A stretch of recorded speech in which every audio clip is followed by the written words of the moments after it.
Murphy down now, man. We live on all platforms now. Yeah, so everybody gonna hear the backup of the backup of the backup on my Facebook panel, but we live now though. So it's a little delayed, but delayed but not denied, as they say. Right. All right, so man, tell people again, man, where they can find you because we just now live on the Facebook panel. So go ahead and tell people, man, where you find you at again, man. What's up, Yeah. Cowboy Nation? You guys can check me out at AKOYE Media on YouTube. Remember to subscribe. We have a 10K goal before the season starts, so we're at about 9 now. So you guys can flood in and don't be shy. Make sure you hit the subscribe button and also like it as well, so that more people can find us because we ain't going nowhere, man. No doubt, man. Ain't going nowhere. Bring it. We right here. They want me to, though. Yeah. Like, that Dak video, we getting not we, because you ain't do it with me, but Right. yeah, I'm going toe to toe with everybody over that one. Yeah, man, it is what it is, man. Hey, y'all help AKOYE get to beyond 9,000. Don't just subscribe for just being subscribing, but subscribe to this man with understanding that this guy got some information out there for the nation, for everybody out there. So just don't meet him there, beat him there to 10,000 subscribers, man. Get there and let's get this thing going one way or another. I like to give out rewards, for the first person to jump in. So I'm gonna pull up the Facebook panel. Shout out to Robert. Shout out to Marshall Anderson. Shout out to y'all that's on this page. If you are from the other side sites like the Phantom, EBSN Online, Big Game James, Silver and Blue Nation, and as well as D Dallas Prospect. Every legend was once a prospect. Go click the link that's on the top that says Law Nation, and that's where you can join me so I can interact with you all there. And as well as I like to just do my homework here. Shout out to David Short, the first person to lay wood over here on the chat box. KJ Rose and Mitch, third place. Close but no cigar. Yes, indeed. So, hey, the first order of operation, man, we talked about Dak Prescott, right? You Right. talked about his throws. You had a lot of heat that come at you, saying that he was overthrowing. His anticipation was really not as what to be expected.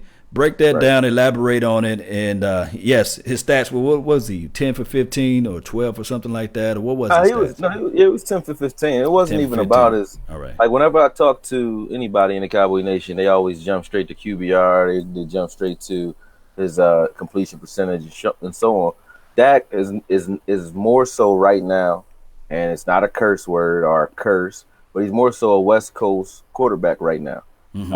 Tony Romo was a West Coast quarterback, so that's not like I said, that's not an indictment. It's just observation. But right now, he's gonna have a West Coast quarterback has a higher completion percentage because they throw shorter passes. Dak throws within that 15-yard radius, Right. and I'm not saying like from one game or from a 15 pass sample size that we know what he's going to be doing all year. But if you see that someone hasn't shown a thing, now they may not be working on the deep ball, but he attempted a few. But they may not be working to press for the deep ball right now. They might have understood or come to the realization that Dak just doesn't like to take those types of chances all the time. So I'm not saying he can't do them because I've seen them in practice. But Right. back when we got into the live game, I saw some of the same tendencies in the small sample size that we had of him, which is more so the reason why I think he should play this third game. They're talking about him not playing, but I think we need to get him out there when it with the ones when it doesn't really count, just so he can he can risk a little bit, and that's what I wanted to see. Like put some balls to the wall. It's preseason, Yeah, you have critics, you have people who are watching, yeah, but at the end of the day, this is where you try things out, and this is where you gain that momentum and that confidence. Right. Especially if you're working on new things. You don't want to work on them when they have to work in the fourth quarter, in the Panthers game or so on. You know what I mean? Yeah. You do that now. Yeah. I have Mitch, not just Mitch, Henry Noakes. I think that's how you say your last name.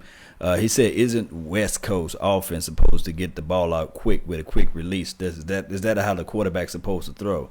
I mean, all quarterbacks are supposed to get the ball out with a quick release. as far as quick go, yeah, short intermediate passes is a West Coast offense.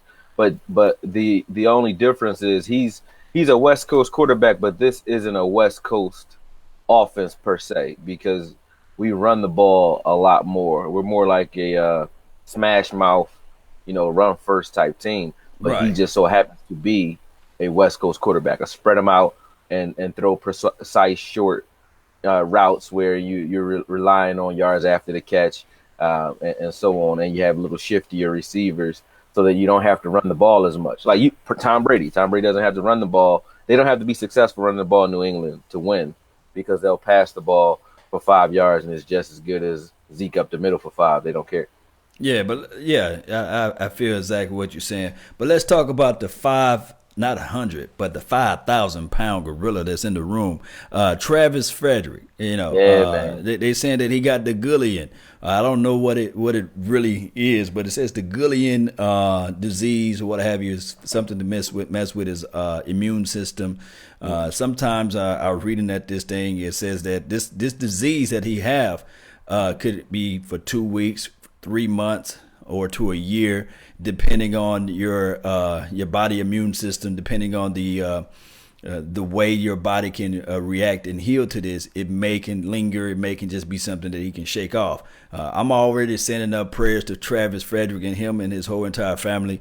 Right. I do know that football is not forever. It's only a short time that you can play football. But moving all of that to the side, just to talk about the football play as it relates to the center. Is that what Travis Frederick played, right? The center, Right. right? Right. I said, I'm on record saying that the center is the second hardest position to learn in the National Football League. And now all of a sudden, people saying that Jerry Jones, Stephen Jones, and Coach Garrett saying that they're going to rest Dak Prescott. And this is the thing. The center exchange to the quarterback means everything. It can Right. cause turnovers. It can cause the not to be able to pick up the hot reads, the zone pickup for the blocks, and to be able to kick out on your block setups. That was all what the center plays in the National Football League. He have to be responsible of pointing out the mic at certain situations. So Yeah. you mean to tell me come week one that all of a sudden I do know that Dak Prescott is practicing with the center now exchange. But there's something about a live game, and we know for sure that the Arizona Cardinals, they have a nice front four. Why not put Dak Prescott? I know a lot of people saying, no, we have to protect the young quarterback. But why not give him those valuable reps now that you know for Right. sure that you're going against the number one defense at this time? Not saying that they number one, but I'm talking about their team number one defense. Why Right. not put him into that fire right now so that they can have this center exchange from the center to the quarterback out there so they can have the continuity, so they can have the rapport and the poise down. Because if not, then that exchange, there can be fumbles off the snap. There can be, you remember Andre Gerard, Yeah, how he you say used to that throw it man's all name? over the place, He would throw the man. ball way over the I quarterback think he's head. really a guard. Right. So, I mean, come on now. It's just from my rationale, from my notion, from my limited knowledge of football, right? That Right. one would say it would be better for this team to get out there, get your butt out there and get those reps in so that week one you will not have surprises. I always said this from the last show that I said, it's better to be prepared for an opportunity and not have one than Right. not to have an opportunity and not be prepared. So what I'm saying is, it's better for Dak Prescott, regardless of what people may think. If you play the safe route, it's better for him to get out there and have those exchanges and be ready for game one instead of expecting or expecting us four to be out there and not prepared. You see what I'm saying? But I want to know Right. your thoughts on this. Maybe I'm wrong. I don't know. Well, you got to think about it. Woods, Travis Fredericks, Jamil Showers messed his knee up. Not that he was really, going to be a front runner for starting, but still, the injury bug is biting. LVE's out with a groin. Um, Zach Martin's already hurt. He hurt his knee. So to me, if the difference between a 0-4 start, a 1-3 start, or even a 2-2 start, and a 3-0 and so on, a winning record, I think is right now for us anyway, is attrition. Yeah, we have to Right. execute, but you can't execute if you don't have your executioners out there. True that. So True that. think about this, man. I agree with you. I only would agree with you if we had a Luke McCown or a Ryan Fitzpatrick or a Brian Hoyer behind Dak, where if something happens to him, you're confident in who's coming in there. We don't have that. So to risk Dak right now, I think would be foolish if winning this year is something you're serious about as a team, and I think we are. So I understand the move. You protect them because you want Cooper Rush starting the season for you? Do you want Mike White starting the season for you? Right now, that's a resounding hell no. So Right. I would protect him because you have no choice. Dak's going to take more risks than the average quarterback and more hits than the average quarterback anyway. So why not? Okoye, you must got a lot of people sitting on the edge of their seat when they say you have to protect Dak Prescott. A lot of people think that you hate Dak Prescott, so I you mean, got a lot of people sitting there like, okay, Okoye saying what's that. crazy, man? The Right. retarded part of that, and I don't mean to use the word retarded. The intellectually, Yeah. what do you call it? Intellectual deficit or deficiency? The intellectual deficiency of that statement Right. is if I hated him, right? I'm not. I'm already taking the heat for saying whatever I say anyway. So what more would it mean to me to say, yeah, I don't fuck with Dak Prescott? Now, Right. mind you, if he continues to play the way he played the last 8 games, I'll tell you within the first 4 games where he can go. No problem. But right now, no, I don't. I don't hate Dak Prescott. And honestly, if you look at my track record and the things that I've said about Dak, whether you like me or like my tone or like my delivery or not, are the things that so he's a hater. He hates himself. He said he needs to improve his accuracy. He said he needs to hold himself more accountable. He says he needs to work more with his receivers in the offseason, and he did those things. I said it. I'm a hater. Jerry Jones just said we've given him everything, to help him succeed. So he expects nothing but success this year because of all the things that they've done this offseason to kind of make him comfortable, and he's already admitted to that. So Jerry Jones is a Dak hater too because he's criticizing Dak. Stephen Jones, he said that Dak needs to improve.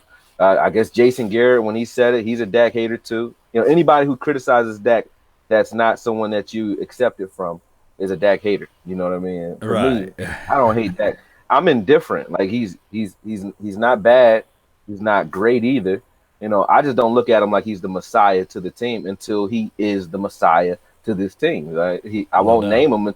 I won't crown him until he crowns himself. So when I'm at the NFC Championship game and Dak is busting ass, whether it's on the ground or in the air, I don't care how he do. He could play fullback and win. I don't give a shit.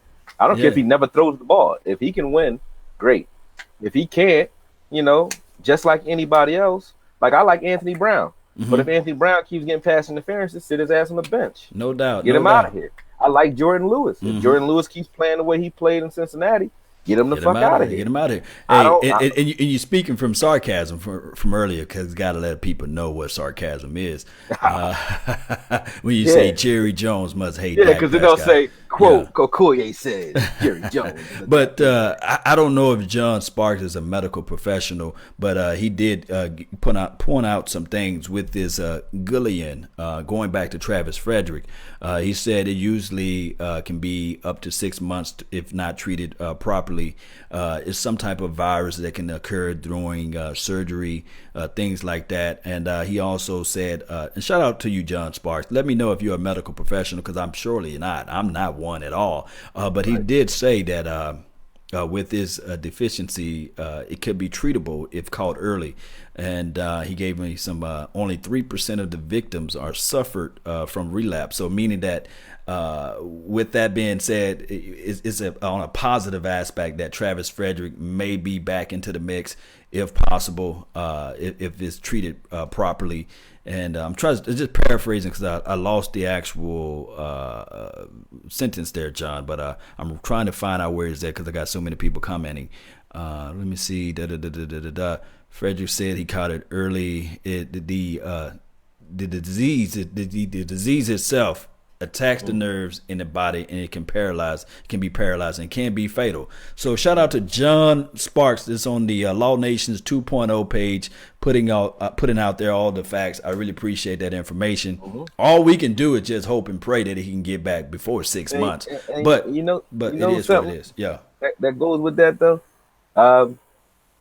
What would have happened had he not gone and gotten a second opinion, or third opinion, or however many opinions he got? So I'm happy for him that he at least even knows what's going on, because that's 90% of the battle. Of course he has an uphill battle, because I haven't done the research on his illness. I will though, but at least he knows now what he's up against, and maybe that speaks to why he was uncharacteristically getting beat a little bit. Not taking away from the defensive line, because I think they really are what they look like they are. Right. But he was getting beat uncharacteristically by guys who were kind of lower on the totem pole, minus D-Tone Jones, because D-Tone Jones I think can beat. I've seen him beat Smith as well, Tyron Smith. So nothing wrong with him right now. So some of those guys were giving him the business, like Price and so on. Right. And maybe that's why. Maybe he wasn't at full strength. Well, not maybe. Obviously, he wasn't at full strength throughout camp. So, like I said, hats goes off to Travis Fredericks. I'm tongue twisted today. Right. But as far as the center starting the season, Joe Looney.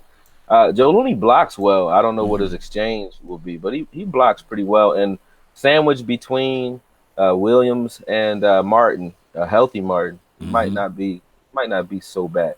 As long as the rest of our starters are there, I think we can live with one or two guys not being a Pro Bowl level linemen. We can shuffle them around. I'd like to shuffle this line around anyway. Right. People don't agree with me.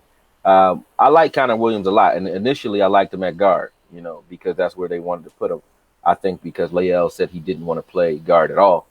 But I think Leal plays guard better than Connor, and I think Connor can play right tackle good enough. So I would rather see Connor at right tackle and Leal at guard, because Connor he struggles with power, and that's all he's going to see all year, especially when we play the Giants. All he's going to see all year is power. So I don't know. Right. I'm not saying he can't do it, but the only time I've seen him look bad is when he's playing against defensive tackles. His feet are always in good position. It's just he gets folded over because of his suddenness and raw power. And he's not going to be dealing with that as much on the outside, as he's going to be dealing with more speed on the outside. He's suited to deal with speed. No doubt, Leal is good with the power. Yeah, no doubt with that. Hopefully this is the thing. This is his rookie year. I think Connor Williams will eventually. I think he said on the radio station 105.3 The Fan that he's struggling now with gaining the weight, and with weight comes extra power and strength, especially playing that position, going from 10 games a year to now 16 and beyond. So hopefully he can get those legs together and get his core body together. And maybe, just maybe, he can improve in playing guard. Now, as far as tackling, playing the tackle, maybe. I'd rather see him against Brandon Graham than I'd rather see him against Fletcher. Yeah. Somebody just said that too. Who said that? Let me see. Hold on a second. That was the Guru said Connor versus Fletcher Cox. That's an ass whooping waiting to happen, and I like Connor, but Fletcher Cox. He bring a lot of whoop ass, and you need to bring a lot of whoop ass to deal with him. And Connor he more finesse than he is whoop ass. No doubt, man. Shout out to Chris Longley and EG62011 and Cowtown Tech. Shout out to you guys for joining in to the nation. B Rob, shout out to you all day, even twice on Sunday. This is the thing. When you're talking about that front offensive line, and to be able to play against these guys, the Giants, the Redskins, and because Redskins done vamped up and got everybody ready to play against the Cowboys, and also the Eagles. I call them the Sheagles or Filthy, however you want to call them. We're gonna have to come with our A game, and now that we have a chink in the armor, and that's still going to be the middle of that offensive line. We gonna have to figure out if Looney can do this. I'm not Right. worried at all. I'm not worried at all against Looney against the run. I got a little echo. My bad. I'm Yeah, not yeah. worried at Well, all I turned on my Looney. headset. Oh, That's that's probably what what. it was. I was like, well, wait a minute. I hear myself twice. I'm not worried at all with Looney against the run, or with the run. I think that Looney can still drive upfield and use that strength to get the open space for Ezekiel Elliott. It's just Right. against the pass that I'm worried about, and also the center exchange. Can Dak Prescott line up under center with him? That takes continuity and rapport. Yeah. Mm-hmm.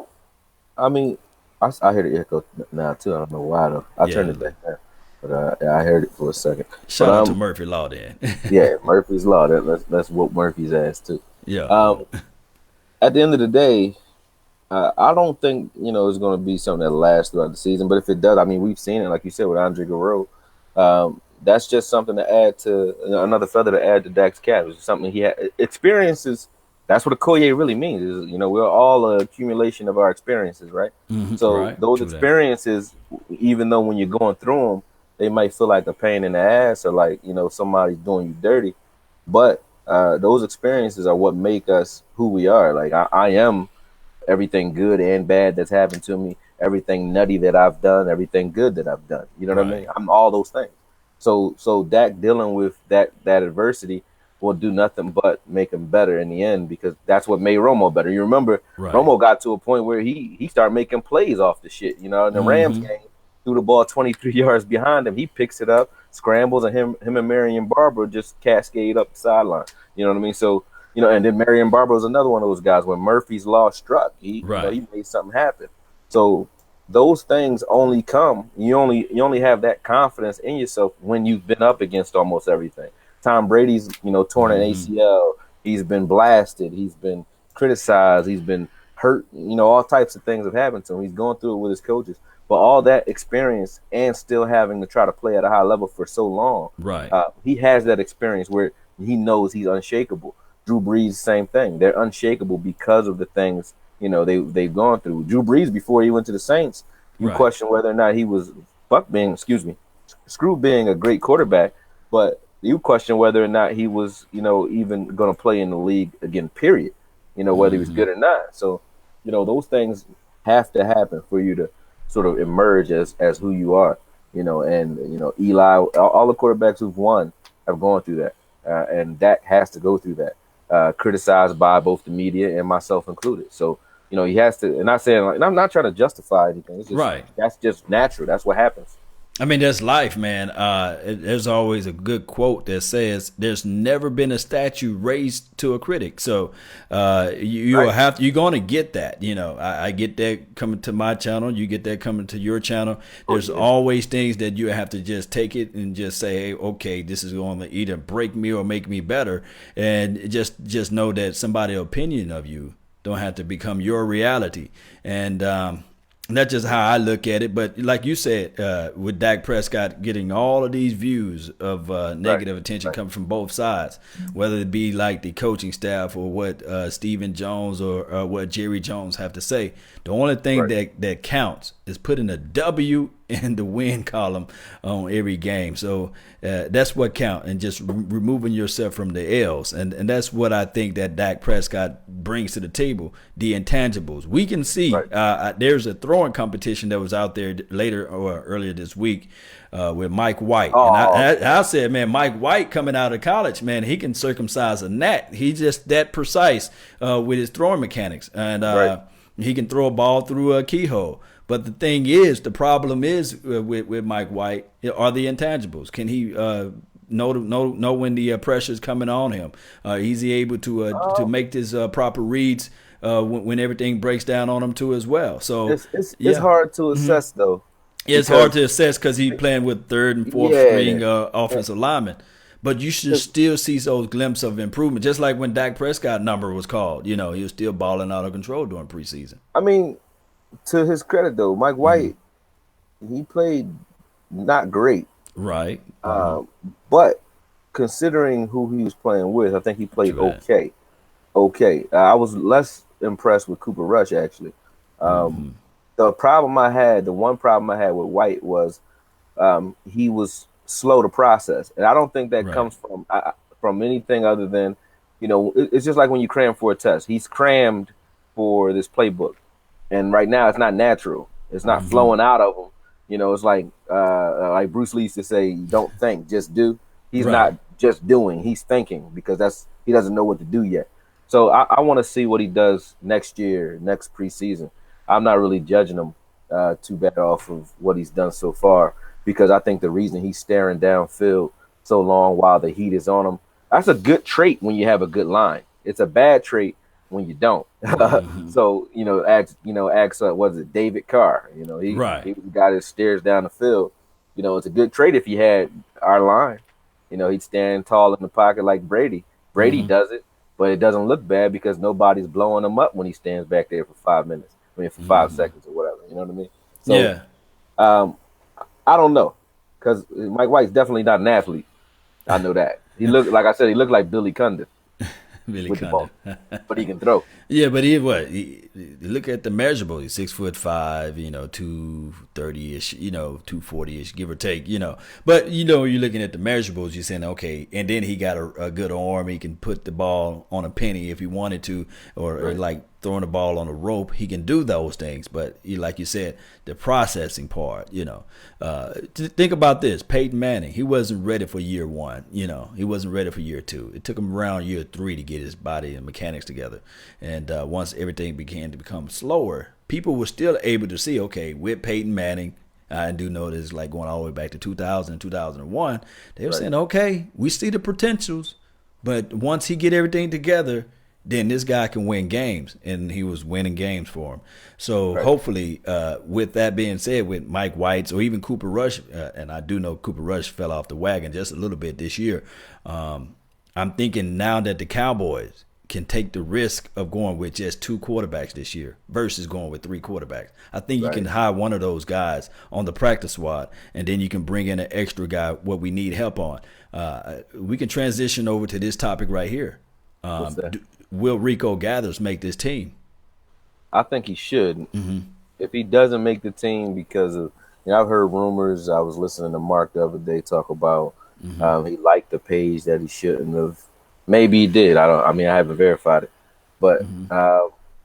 if he doesn't make this team because of something along those lines, conduct detrimental to the team or Right. whatever they try to come up with, I think we'd be doing ourselves and him a disservice.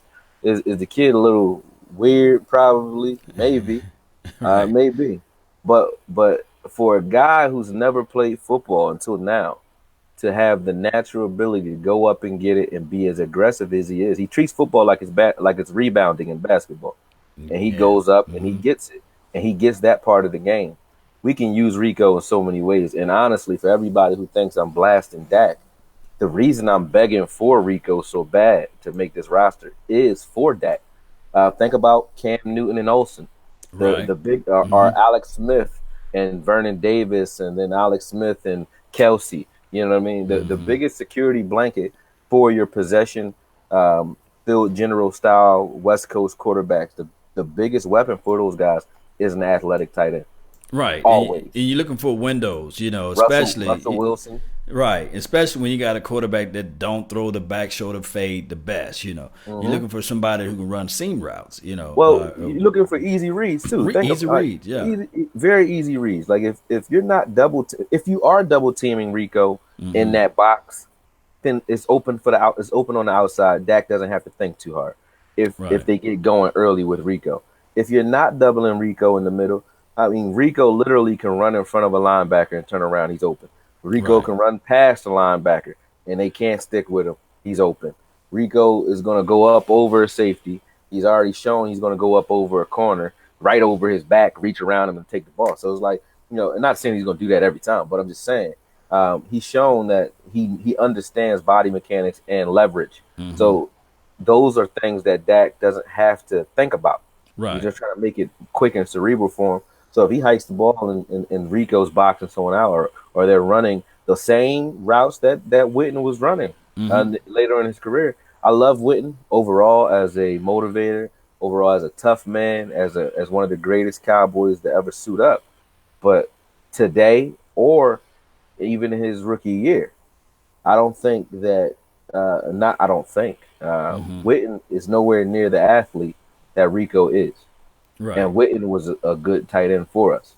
So I think Rico can be, as far as a receiving threat, better than Witten ever was. Yeah, yes, and no doubt. And then just think about this. I think Not a blocker. Not a blocker. Maybe not your locker room captain. Yeah, but I'm thinking like this, like we can go with like a hybrid type of positioning, like a 13/12 personnel.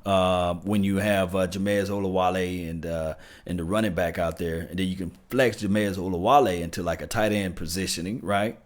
And then you have a Rico out there, and you also have a Blake Jarwin, and those type of things will cause all type of confusion out there. Because 13 personnel is traditionally like one running back, and then you have 3 tight ends. But you can give them a different look with, like, let's say, for instance, like a 21 or 22, and then you can have those rotations out there with sprinkling in, because Ezekiel Elliott can catch the ball out of the backfield. And we already talked about my guy, Ari Timken. He mentioned that the utilization of the running back out of the backfield catching the ball is something that the Cowboys must improve on, must do more of. And if you can do that, that means that you have the explosive playmaker, number 21, with the ball, and then that will bring in everybody's going to play close on the line anyway. Then that will open up the seam routes. They'll open up the vertical routes for a Rico Gathers, and I think Rico Gathers can win the 1-on-1s. Yo, Voch, what up? Voch in the chat room, lighting it up.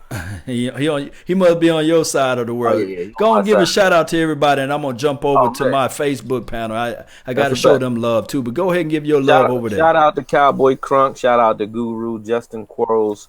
As I said, Voch Lombardi, Cool Hand Luke, man. That's a cold name right there, boy. Yeah. Cool Hand Luke. He a knowledgeable dude, man. We go back and forth. We don't agree. But we always respectful at the end of the day. We have, it's like two lawyers going at each other. We going hard to win. That's what make us family, man. That's what make us family. Yeah, definitely. Thomas Miles, what up? Dallas Cowboy Junkie, Two Faces of Evil. There's a bunch of them in here, man. Dino Wallace. Who else? DeMarcus. 008. Yo, what up? Yes. Kenneth Lott. There's a lot of them in here, man. So I ain't gonna go down the whole list. Yeah. Tell the people's champ that he got the link. If you want to jump in, we live like 95. Tell him Voch Lombardi. He can jump in. I knew he was, because he pulled shit up like it's case law. Cool Hand Luke said, "AKOYE, I am a lawyer." I was like, yeah, because he pulled shit up like it's case law. He'd be like, hey, look at file Act Section 28. You know what I mean? Case 3. Docket Black's number Law 15. Yeah. I'm like, all right. You know what I'm saying? Like, I'll just be like, look, man, this is what I feel. And he give me a whole rundown. On the Facebook panel, man, just give me love, man, when I shout out your name. So let me know if you guys still live in the mix over there. Keith Woody, man, shout out to you, man. That's a cool name. I like the Woody part of it. The name, that's cool. Jay Riss, I think that I said your name right. Warren Duncan, shout out to you, man. Thank you for tuning in to the nation. Lindell Davidson, shout out to you. Robert Chavez. Hey, I like that. Chavez. I like Chavez Regal too as well. Mm-hmm. Eric, y'all know who Chavez Regal is, right? The Scotch, right? Kenneth Lott said what up to you on this side of things. Sean Moore, man. Oh, who said hello? Kenneth Lott. He over here saying, tell Law I said what up. Tell Kenneth Lott this right here. This is Sparta! This is Sparta. Oh, you can hear it. I'm going to tell him like he's a translator. Yeah, he don't need no translator. He already know, man. We live like 95. Philly, he gonna say, hey, shout out AKOYE, Mr. North Philly, because up here we don't say north. We say north. We just put an F on everything. Yeah. Put an F on everything. I cut your shout out. Nah. That's all good, man. That's all my Facebook panel right there. I got some more people that Facebook kind of run away from me when I try to read there. But I see my boy, my brother from another mother, say prime time in the mix over here, man. Shout out and salute to you on my chat box, and also KJ Rose, man. Shout out to you and Adrian. What's going on, man? So let's get this thing going, man. So we talked about the aspect if Rico can make this team. And I'm thinking that if Rico make this team, that would just bring in so much extra, like, okay, who we going to guard on this play type of deal. And then if you add in the fact that I love to see Ezekiel Elliott and Rico out there at the same time, because it's just going to create mismatch. I know that he probably can't block well. I know that we all have our reservations on him as far as running routes. But if you tell the brother, just run the seam, run your big 6'6", 6'7", 6'8", whatever it is, just run it up the field, man. Right. Imagine Rico on that play, the RPO play action that Witten used to catch all the time, and they throw it to Beasley sometimes too in the red zone. But they'll hold, they'll play action fake out of the RPO, out of the shotgun, and then they just throw it right up the seam. Now imagine Rico running that route, because Witten was killing that route. Witten's not fast at all, but he was killing it. Imagine Rico running that route, and then beyond that, you remember Dion used to say, for all you who say I can't tackle, show me the footage of me running away from a tackle, and I'll agree with it. I haven't seen footage of Rico pancaking people. That's true. Just like I haven't seen footage, of Dak throwing a bunch of deep balls. Right? That's true. The footage ain't there. Right. But I haven't seen Rico whiff on blocks either, though. Right. I haven't seen that either. He blocked good enough. Like, I haven't seen it where it's like, why the fuck is he out there? I haven't seen that. It hasn't been that horrible. So, I mean, I don't mind Rico playing. With the upside that he brings, like, I never saw Antonio Gates lay people out either. Hey, if Gavin Escobar can make this team, my God, man, come on. You remember Gavin Escobar? He couldn't block nothing. You know what I mean? So Either could he blocked okay. The guy who hurt his knee last year played for number 84. 84. Hannah was good in blocking. Okay, although he came out as a catching tight end, Yeah, he was a speed tight end. Mm-hmm. But I think Rico will be fine, man. I think we keep him though. Did you see that snag though? Did you see that snag that Rico did? He snatched the ball out of the opposition hand. That it was a pass that was underthrown. Yeah. I'm looking at that, man. I'm like, hey, if we can get like one of those plays every other week, just saving the quarterback's skin, snatching the ball off their helmet. He's known for doing that. At least that should right now out of the tight ends, who had the most tight end yards out of the tight end crew? I think probably Jarwin. I think Rico probably had more catching yards than all of them. Maybe. I don't know. Somebody in the chat box, man, let us know. Schultz don't look that good right now. He look okay, but he look kind of lost. And then you got who else? Jeff Swain. Mm-hmm. Swain is okay. He's not like he's not a bum, but he's more of a blocker, big body guy. He reminds me of that Jesse James from Pittsburgh. Just a big guy, not a real. What's his name? Bo Spaeth or Joe Spaeth. Those guys. Or Dan Campbell that we had. They're good tight ends, but they're more on the blocking side of things.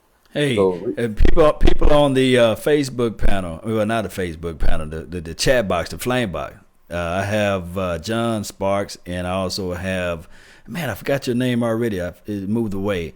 They said, man, it's been a 2-year project already. Just let him go. It is what it is. Let him go. Let him go. Let him fly away. We don't need him. Cut him loose and let him play. I think it was Adrian Soto. He's saying that let's just let him go. Why would you let go of something that's progressing? It's not like he's not regressing. He's not to a point where you like you can't understand why we're even attempting to do it. I think Rico would benefit from more playing time, more reps. His mouth and his social media activity have led him to be more on the back burner, but his talent, I think he's earned a position with the ones at least for the next 2 games. My bad, Adrian. He said no, he just need more time. Yeah, okay, I feel what you're saying. All right, I think that John Sparks, my guy, he was saying like, look, just let him go. Hey, Miss Jackie, shout out to you for joining in to the Law Nations 2.0. All right, so what else you have on your mind, AKOYE? Because the safety position, the safety play, just the defensive backfield in general is a question mark. Watching what I'm working on that film for that Cincinnati game now. I'm done. I'll probably finish it tonight or maybe tomorrow morning.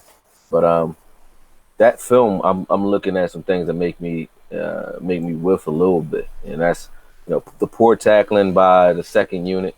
Um, Mm-hmm. Jordan Lewis included in that. Um, I'm actually doing. I'm not gonna say a 180. I'm doing like a 120 degree Mm-hmm. turn on Anthony Brown. I can see from this game why Chris Richard likes him. I still don't know if he's the guy, but he's always in position.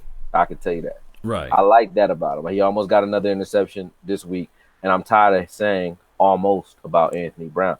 So I just want to see him finish. If Anthony Brown can finish, our secondary is complete, at least the starting three. Jordan Lewis, he's looking less like a steal and Right. more like the third round pick or third or fourth. I think he was a third round pick, but more like the third round pick that he was, like a project guy. Because that pass interference, it just I don't know. It's not characteristic of him. Mm-hmm.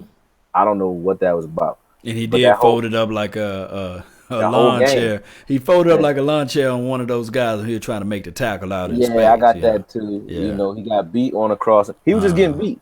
He what, got what beat what on if a this though? What if this though? Right. All this time last year, we really didn't see Jordan Lewis during preseason. Remember, he was going through the yeah, court situation, and then yeah. also he was with the hamstring. What if this? What if I do like a ESPN 30 for 30? What if I tell you Jordan Lewis also is just a gamer? He might be. He might be It might because be. It might he can be. play. Yeah, he showed that he can play. He has Hmm. that tenacity with him. I want to see him get back to whatever form he was in last year. But Hmm. again, defense works the same way offense does. What you get away with your rookie year is due to a lack of tendencies on tape, and what you'll get away your second year, you will not. I Hmm. think Anthony Brown had that come to Jesus moment last year in his sophomore year, Yeah. and I think Jordan Lewis would have the same. He's not going to be able to get away with just being Velcro as he calls himself. He'll have to give another ripple to his game because as you can see in this cover three, we're vulnerable only on the outside, right? Deep. If you flood the zones to the outside, because Hmm. inside we have linebackers, we have safety, got everybody in there. But outside, once you run a receiver up the sideline and you run, either your tight end to that post or slot receiver or your Y to that post, is open, Right. and it's going to require corners that are versatile that can carry their man far enough and read what's going on underneath them, and that's what Jordan is going to have to be able to do as well.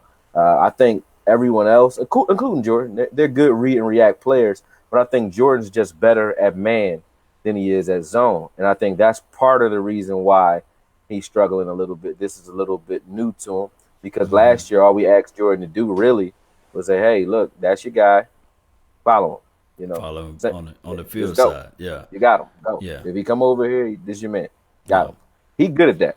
Yeah, He he's good at hasn't been. that. I never asked you, are you a big fan of the cover three or cover two, or what are you? Uh, Quarters I'm a, guy, or I'm a what? fan of whatever work, man. I Hmm. don't I don't really care if you can run a Monty Kiffin, Tampa two style cover two and succeed the way he did with it.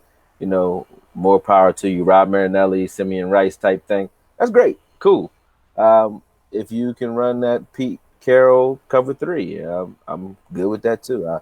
I mean, if we were running Bill Parcells 3-4 or Mike Zimmer's 4-3, I Hmm. mean, I like them all. So I mean, and Wade Phillips. So I'm not one to really care about a scheme. Like, as long as you have the players to fit the scheme. I'm more Hmm. so a guy like this. Don't try to force players into a scheme that they may not be suited for. Put them in the Hmm. best position to win. So if I have a guy that can play man, no, I'm not going to have him play zone all day. I'm going to put him in positions where we might just have him play man in within the zone. You know what I Right. mean? Just shade, Hmm. just give him assignments that he can handle. And I think if we're able to do that, I don't care what we're going to always mix and match anyway. No one's covered three. No team is covered three every play. Every No play, one's yeah. covered two every play. So we'll run them all. We'll probably be more of a cover three team, and that's because we're we have the athleticism at linebacker to do it. You can't do it without linebackers that can play in space, because then you just have different windows, because these guys are like pillars. Like, you can't have guys big like LT and DeMarcus Ware playing linebacker, even though they're outside linebackers, obviously, but playing linebacker, or Brady James and those guys playing linebacker in a cover 3 type scheme. They're too big and awkward. Whereas right now we have a lot of fluid linebackers, all of them. All of them are athletes. And you can might as well go ahead and touch on Joe Thomas, man, because we play so much of nickel. Right. And that's the 2 linebacker setup out of that play, that formation is like 75 to maybe the 78% of the time we in nickel. So with the emergence of Jalen Smith, do you think they would give Sean Lee, would they pace him out throughout this entire year and put Joe Thomas out there opposed to having the general out there? I think you're going to have Sean Lee play as much as possible.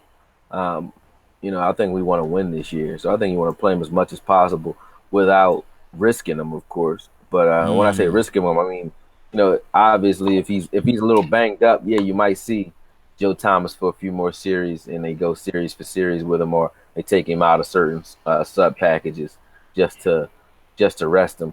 But Sean Lee is going to have to, you can't protect him, forever. Sean Lee's going to have to be able to just can't protect him forever. 16 games. Because if you had to protect him, like any player, if I said, hey, this wide receiver is better than, Randy Moss, but as soon as you touch him, he's done. Like, well, then he's no good to us. So, Sean Lee is the same way. Like, he is one of the greatest linebackers in the league right now, but he has to be able to stay on the field, and that's not up to, the training staff. Oh my God, man! Not to stop you, man. I think I hear the sound of the Voch Lombardi, the people's champ. Before you get into Voch, shout out to Adrian Lindsay. I appreciate the super chat, man. And he just said this season will be interesting to see. But what up, Voch, man? Donation to help. Man, I tell you what, man. Let's hear it. It's Voch Lombardi. What's up, y'all? I get into arguments with the 80% all the time. For some reason, we're blaming Rico Gather's lack of, I'll say, football IQ to be safe. They blaming that on the coaches. Well, this man only been playing football for what, 3 years? Yeah. 2 years? Yeah. I've seen people go through eighth grade. That don't count. That don't even count. I've seen people go through entire football campaigns and still get slipped up on the plays and still not learn their responsibilities. Oh yeah, agreed. Still not learn what they're supposed to do. I remember playing center in high school, surrounded by seniors on my offensive line, and I'm telling them what to do. And Rico Gathers, at the highest level of football, we say he can't learn tight end, in which you got to learn receive and offensive line. He can't learn tight end in 3 years, and it's somehow the coaching staff's fault. Shut up. Man, speak the truth, man. That's what I'm talking about. Right. I guess it was coaching staff fault too with Gavin Escobar. Either you got it or you don't, right? I just don't know what kind of magic y'all want from these people, dog. What y'all want from Jason Garrett, man? You got to teach this man NFL level blocking and NFL level receiving. Right. I ain't even got a great firm grasp on NFL everything yet, and I'm just a civilian. Rico Gather's only been playing ball for 3 years. Can we stop? Man, I love to just have Rico Gathers on this team, man. He's an athlete. Who will you smother to have him on the team then? Look, I'm not super, like, if I can hold on to Rico Gathers without somebody else trying to steal him from the practice squad, I don't mind. I'm with that. I don't mind continuing to trying to groom Rico Gathers, but if I gotta pick out a Rico and somebody important depth-wise on my team, come on, man. We see how important having Joe Looney is right now. We see how important guys like Marquez White could be if something bad happens to Byron Jones. Would you drop Connie Illy for Rico Gathers? Ooh, a pin would drop you drop right by now. Richard Ash for Rico Gathers? Yes. I would. In a heartbeat. Get him out of here. Okay. These are guys that were on our active roster. Well, not Ash Connie. can go. Ash can go. But the thing about Coney Ealy is I was gonna kick him off a bridge for Randy Gregory. The thing about Coney Ealy is that he can play 2 positions. So you want to give up a rotational 3 and 5 tech for Rico Gallows, who's only gonna play in your red zone or run up the seam. That's just kind of wild to me. Hey, but let me ask you this: would you, since you're looking at the quarterback play this preseason, would you roll with 2 quarterbacks then, and then bring in the Rico Suave? I haven't changed my thoughts on Mike White simply because he's only played 3 preseason games with third string. You know what I mean? And even if he's had bad practice, let's just not act like the quarterback position is easy to walk in and just figure out like that. I mean, we gotta let the beat build for a little bit before we just start to run into judgment on. Can you sneak Cooper Rush on the practice squad? Who would the you can't sneak him?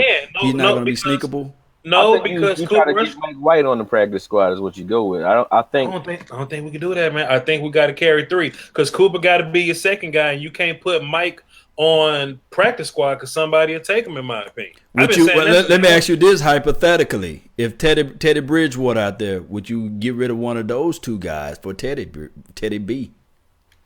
Of course, because Teddy's the better quarterback, but I don't think we'll fall into that situation. Teddy want to go play somewhere. If Teddy gonna go somewhere, Teddy want to play, man. What if you have the notion to say, okay, this is a hard question right here, but what if you say, okay, I'm gonna bring Teddy B in here to go against Dak Prescott to bring the competition level up? Would you do that?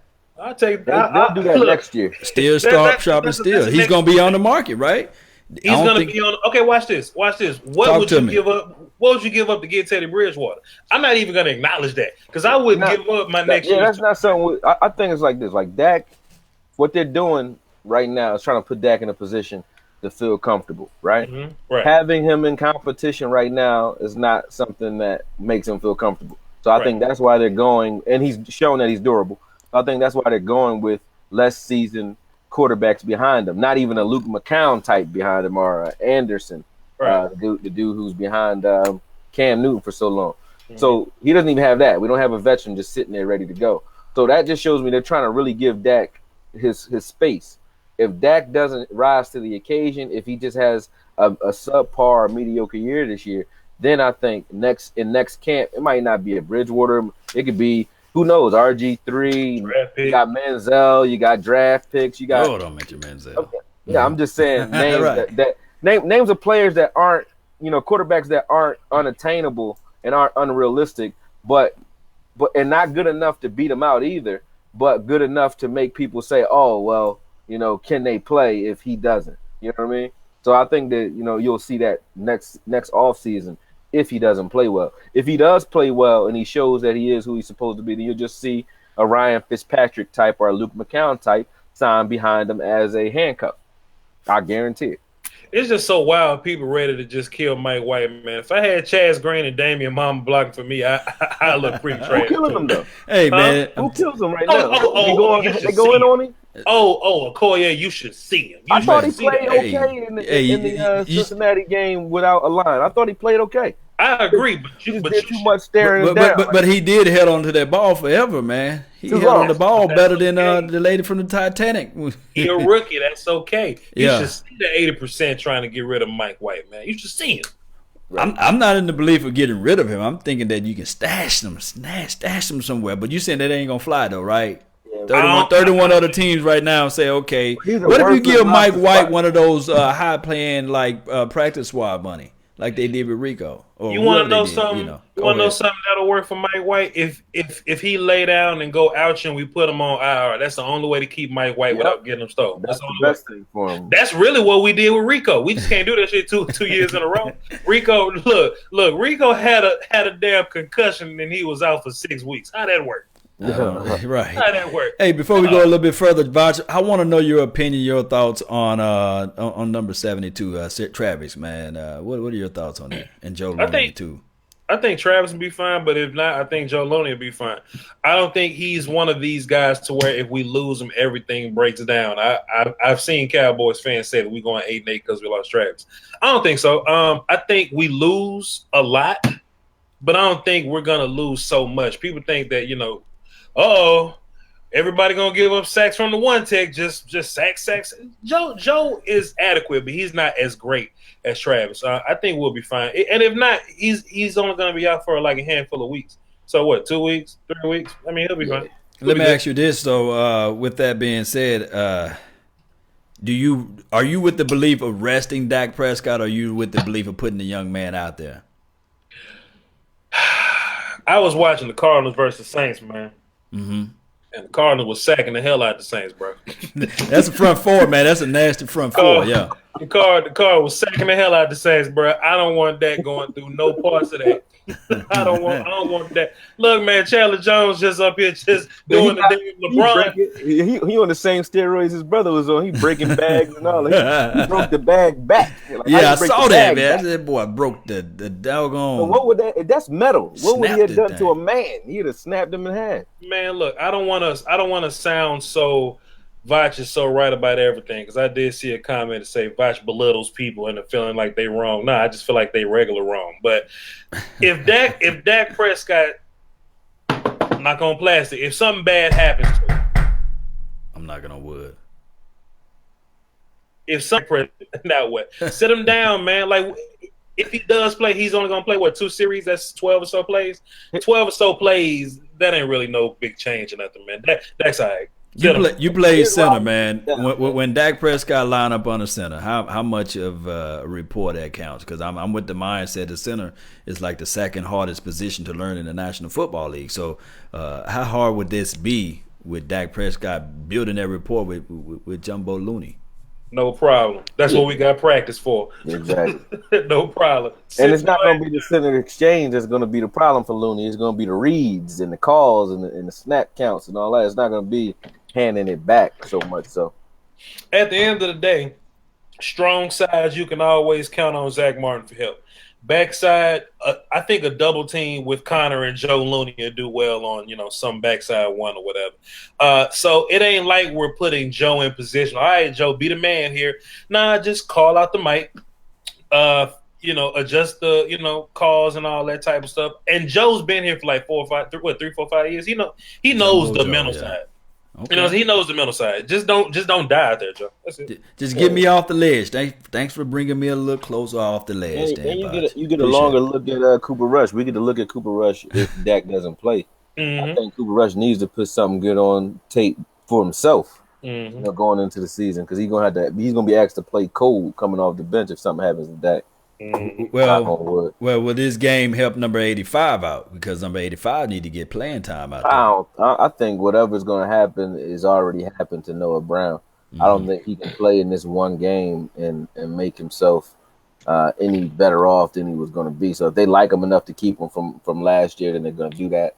But I don't see – I already count 7 that I like, and he ain't in that 7. Go ahead and put it out there, man, because it's gonna be like a hard cut, regardless of where we look at Hearns, it. You got Lenovo. Those shoe-ins.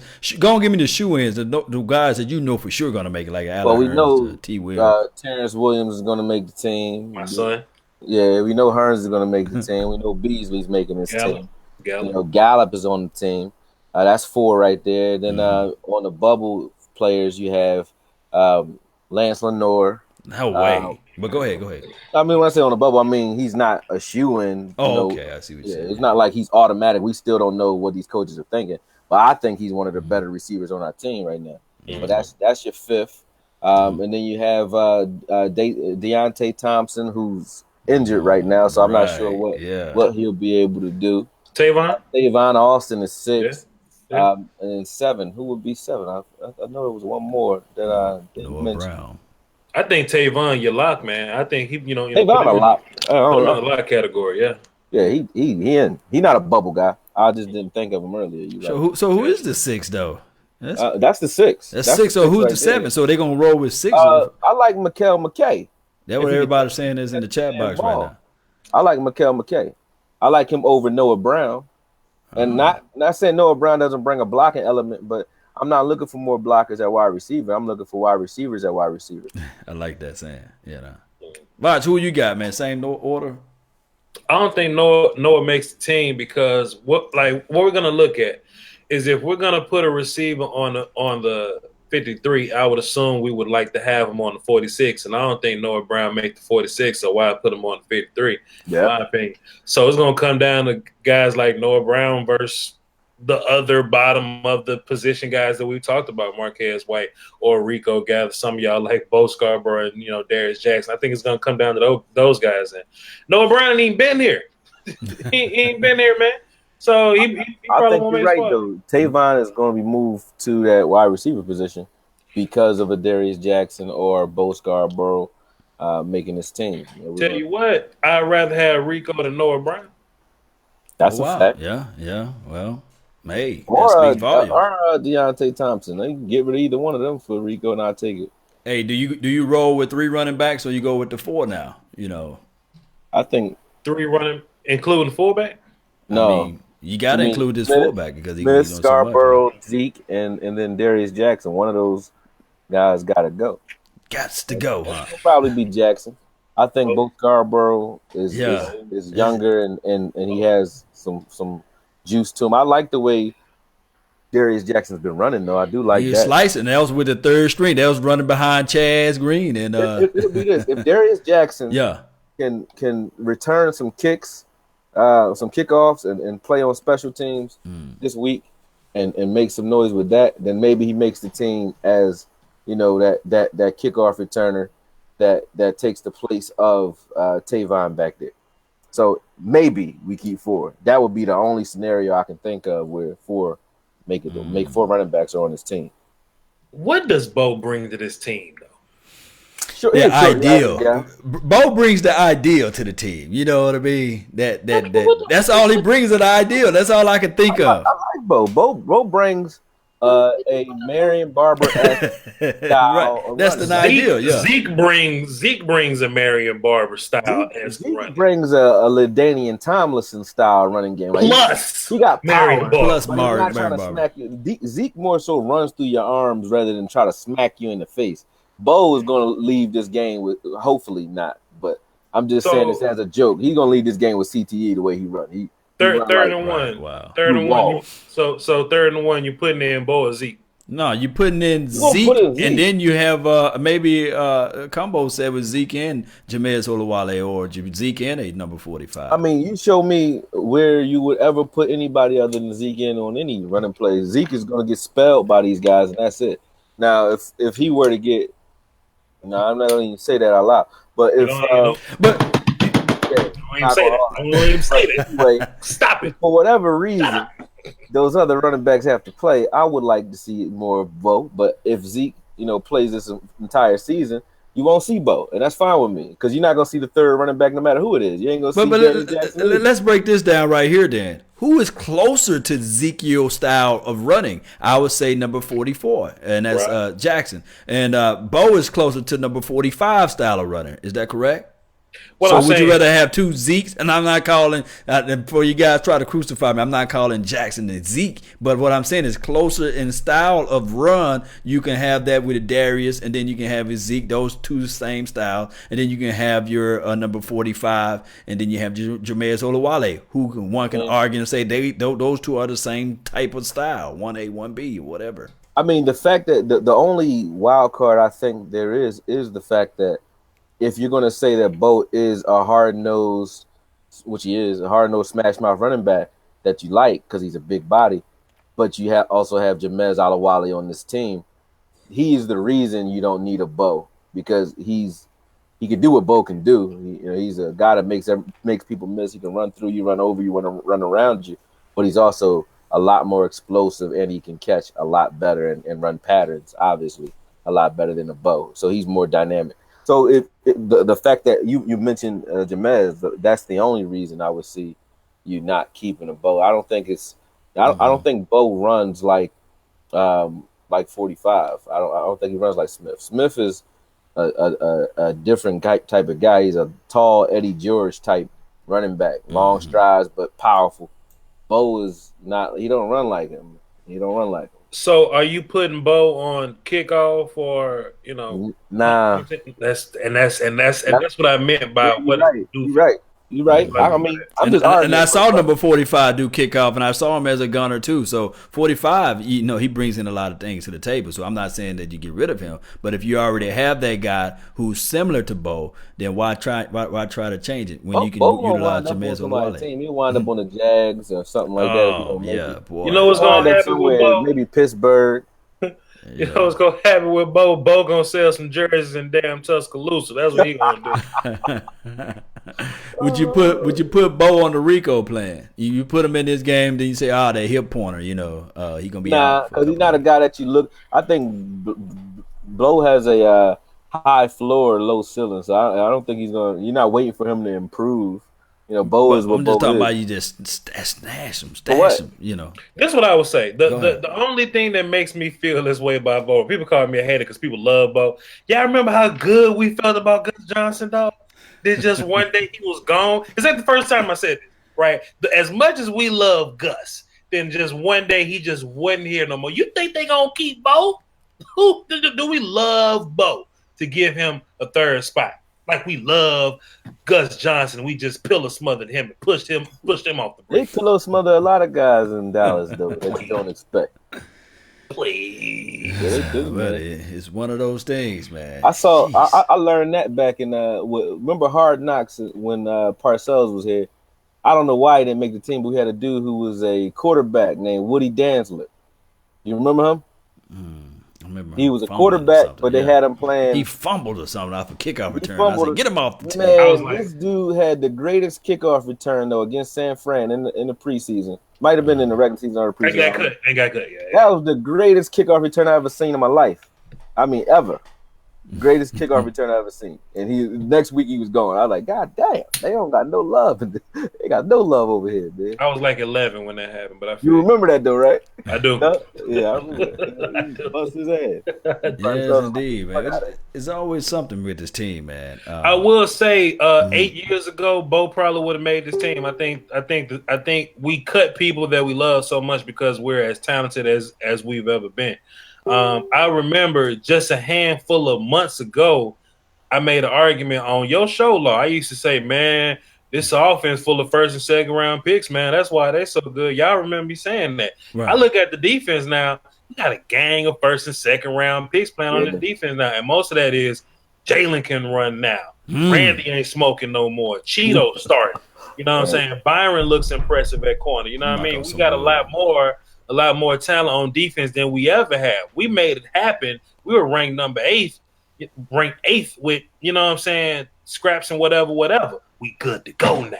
Don't tell me we can't be number one or top five. So what we gonna do with the Jaron Johnsons of the world? And he gonna play week 3 and 4 like everybody else and get fired. I mean, that's it. He'll get fired. Yeah, I ain't gonna mention the ET talk because they're just gonna. I'm tired of the ET. I mean, I think our starters are still there. Like we could still start Kayvon in the box and start Heath in the outfield until Woods gets back. Man, like they gotta learn if you got guys who you coaching up to play, right? Mm-hmm. Not saying that everyone's talent level is always gonna be the same, but if you coaching them up to play and you don't think they can ever play to the point where that's the reason you have depth. So if you got a guy that's number 2 on your depth chart, he's on number 2 on the depth chart because he needs to be able to step in and play if asked to. If you hit the panic button when your starter goes out, not for any other reason other than depth, which those pickups were both Gerard and the other kid from Georgia. Both those were depth pickups. You know what I mean? So if you picking them up for anything else, that means you was praying the whole time anyway. You know what I mean? So this is what I want everybody to do. Get your pen and paper ready because this Sunday night we really going to take a look at our number 1 defense, like the 23 to Tyree Robinson, the number 37 to Cam Kelly. They're going to get a lot of playing time, right? The secondary of the defensive backs or the safeties, what have you. They're going to be going against number 1s. So if they can keep this thing up, because it's 2 quarters, right? Supposedly they should play for 2 quarters. And I guess teams have yet to score a touchdown on the number 1 on the number 1s. So I would like to see that throughout the entire game. Those guys, the like I said, the Tyree Robinsons, the Cam Kelly, Tyree played and good. Number 40. Yeah, he been playing good, so this would just silence everything if these guys can take the ball away, and also Jeff Heath and Kayvon, if they can just play for a good amount of time for the first 2 quarters. After the first quarter because of depth. Now those are guys you should rest, but we already know we're gonna get in Heath. We already know we're gonna get in Kayvon. Just let the young guys play from the rip, man. Against the Wands, against the Arizona Cardinals Wands. I like to see that, let them young guys play, and let's see what they can do. Because I, for one, I don't know about this Chris Richard experiment in regards to the Cam Kellys and the Lumbas. I know he did that before with Browner and Richard. I mean, not Richard, but Richard Sherman. But I don't know. Like I just didn't like the way they were tackling at the end of the game. They were stopping their feet too much. This is preseason, but they were stopping their feet. They weren't really with the rest of the team with driving towards the ball, like swarming.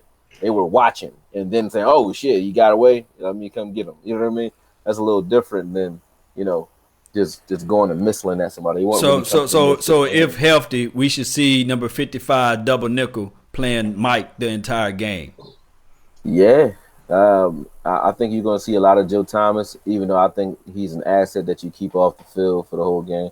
But maybe Lillard and 55 get more playing time than anything else. I like the kid number 58 too, Trayvon Johnson. He a hitter. 58. Yeah, Trayvon Johnson. I'm going to look him up. Look him up. He knock your head off. I like that about him. He can run and he hit you. Covington hasn't done anything, so number 59, we'll see him some.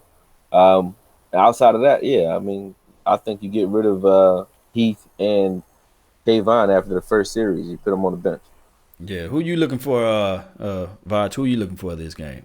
I'm sorry, I was writing. I'm just looking for love in all the wrong places. No. I'm looking for my son Connor Williams. I kind of want. He's been getting better and better week by week. Let me address the 80% for a second. Mm-hmm. They wanna talk crazy about my son Connor Williams for getting beat one time in week 1 and beat one time in week 2. Right. First of all, DeForest Buckner ain't no joke. Geno Atkins ain't no joke. Right. Third point, he only got beat one time by both of those guys. Can we stop? Yeah. Can we stop? We'll be fine. Cut it out. I'm just saying, let me ask you a question though. Do you like Connor better against finesse, or do you like him better against power? I think Connor gets so caught up in lunging. Every time Connor gets beat, he's setting his feet quick and he's trying to be more powerful than what he really is. I said this in the video one time. But if Connor just sets 2 times quickly like he does, give himself room to read and react, then drop his hips and block like he's supposed to, he's fine. And that comes with reps, just not rely. Because look, back in Texas, he used to just step one time, grab people, and everything just stops. Yeah. Can't do it against Geno Atkins. Do that now, yeah. Can't do it. But I was writing some stuff. I was looking at first, second, and third round picks on offense and defense. So we got Zeke in the first round, Gallup in the third, Tavon is a first round pick. Tyron, Zach, Travis, and Lael is technically a first round talent to me, but those guys first round talents. Connor Williams a second round pick, but he got hurt. He's a first round talent to me. Right. Defense, Randy Gregory, Tyrone Crawford, got him in the third. D-Law in the second. Van Der Esch in the first, Sean Lee second, Cheeto second, Byron 1. We got a lot of talent, man. We do. A lot of talent, man. And we forget that because we fans and we so close to it and we always worried about stuff. But most of the stuff we worry about who gonna play backup quarterback. We worried about who gonna play strong safety. if that's all we got to worry about, we fine. We forget we got the best offensive line and run game in the league. We forget that our quarterback doesn't turn the ball over. We forget that we have a top 8 defense, whatever. We gonna be straight, man. Super Bowl, bro. So, and somebody put down that the Panthers are going to win 56-3. But this is the thing with Panthers. Their whole offensive line is hurt right now. Yeah. Man, you don't want to have a shabby offensive line, period, whether you're hurt or not against us. I mean, wow, yeah. We going to be flying all over the place, man, like we were in Cincinnati. And that's to a man, because I'm still hype off the fact that I ain't seen Irvin or Collins this whole training camp, and we still balling, and we all still hype. Collins like that secret sauce. You know he's gonna be ready for game 1 or 2, and he's just gonna bring in like that extra. Like, damn, look at number 96. But go ahead with your point though. And No, I'm just saying, if you got 96 and 64 starting, I'm happy, and watch what they'll be able to do. And you're not running against that front, neither one of them. And then, and with guys, the talent that we have on the outside, we can afford to put 2 one-tech type guys in there, or 2 nose tackle type guys in there, like 2 Snack Harrises, like in Collins and Woods, because you have a Gregory, a Dorrance Armstrong, Taco's actually coming along, and then you have D-Law as well. So you got those guys on the outside that can rotate. And you didn't even mention 94. See how everything goes? Yeah. That can soak up blocks, soak up blocks and get people off their mark, push people off their spots. We did a great job of that all night, even in the loss against Cincinnati. The defensive line was still all the way to the bell, still pushing blockers into their man, still knocking people out. Price was balling. Dayton Jones got hurt, but we know what he can do. Ward actually played a little bit better. So I'm good with our line, man. I'm good with it. No doubt. I just want to say too, I forgot Taco Charlton is first round pick, Jalen Smith is second round pick, Malik Collins is third round pick, and Terrence Williams is second round pick. I forgot even more talent. Pardon me. Wow, man, that's some good talent stuff, man. All we need now is translations.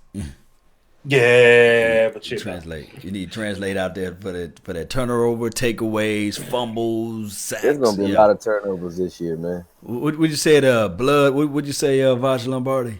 You are in Wakanda now. Panthers will have nothing but dust and blood. Yes, that's what I'm talking about, man. Hell yeah, man. I can't wait to this week 1. Hell yeah. John Sparks said, Voch, you the GOAT, man. Hey, man, salute, man. Appreciate you. Yes, indeed. For those who don't understand what GOAT means, the greatest of all times. That's what I'm talking about. So any other points, man, before we wrap this show up, man? It ain't true, but I appreciate it. Yes, indeed. You should think with your mind, because you already know, man, it's all up in the mental part of everything, right? So with that being said, man, final thoughts, man. Let's wrap it up with Travis Frederick, man. What are you thinking about this AKOYE? Will he come back? What's the over-under? Will he come back with week 1, week 2, week 3, or week 4? I mean, just out of pure optimism, I think Travis Frederick's plays this year. I'm not gonna call the weeks, because that's out of all our hands, even his. But hopefully he gets back soon, and I seriously will be praying for him. You know what I mean? I like Fredericks as a player, and it's unfortunate, seriously. But I don't hold my head low, because it's not saying it's just Fredericks, but I mean just Fredericks in the sense that it's only one of our linemen that's really looking gloomy right now. Everyone else is pretty much okay. As Voch just said, Connor Williams will be fine, but I do still like him better at right tackle and Collins at left guard. But either way, they're serviceable in both positions. So I mean, I don't have a worry about our offensive line. I think we're still going to dominate, because even when we had our backups in there, minus Chaz Green last year, they still ran block very well, and we want to run the ball. So and those guys weren't half as talented as what we have now, like Cooper and what was the other kid's name, Bell. Those guys aren't as talented as the linemen we have today. So no doubt, we'll be fine. Hell yeah, that's what I'm talking about. And also, by us being fine out there for the week 1, where can they find your page at, man? I mean, want to know the AKOYE Media on YouTube, man. And shout out to Adrian Lindsay too, and those of you who donate on Patreon. I'm also on patreon.com/AKOYE. That's AKOYE. What we're doing this year, man, what my goal is to steadily grow, build with guys such as yourselves, learn from guys such as yourselves, and then from there just become a staple in this game. So you guys are helping me, both Law, Voch, and the nation. You guys are helping me step by step, day by day. So I'm grateful and I appreciate it all. Yes, indeed. That's some good stuff, man. And also, guys, let this guy get to 10,000 subscribers. Don't let this season start. They ain't gonna let me do nothing. We're going to get to 10,000 because we're going to do it. Yes. They know I ain't going to let me do nothing. Beat them there then. Beat them there to 10,000. That's what I'm talking about. Hell Oh, yeah. messing with you. My brother from another mother from the same skillet, man. Voch Lombardi, man. What's your final thoughts on Travis Frederick? Will he come game 1, game 2, game 3, etc.? And also, where they can find you at and all that good stuff. Voch, are you still there? Going once. The people champ, are you gone? Lost his connection. He lost his connection. Well, guys, not to leave my guy Voch Lombardi out, go follow his page. He got tons of information out there, film breakdown, film sessions. One of the best in the business of doing this thing. He also have Patreon. Right now, he would say out for the Doski, Woski, Peeski, Whiskies. What is better than, what's more important than what? Bread and water, right? That's what he say. What's more important than bread and water? It will be the Patreon. Go follow Voch Lombardi's Patreon page. Help this man out. Help us all out because he's going to give you guys more content, better information. And also, when you subscribe to his Patreon account, you can also make video requests, film breakdown requests, because that do take a lot of time to curate those videos and chart those films. So with that being said, guys, if you want to follow my page, I also have a podcast that's LAW Nation. And you can hear our voices of reasonings as far as Cowboys content, Cowboys stuff out there. And also follow us on Instagram at Laws Nation, that's with an S, and also Facebook at Laws Nation. I would like to appreciate everybody who's on Phantom right now, EBS and online. Big Game James and Silver and Blue Nation in the Dallas Prospect, where every legend was once a prospect. That's all the time we have for today. I really thank you all for yours. And remember, you're listening to nothing but the best. Salute. Salute. We out. We out.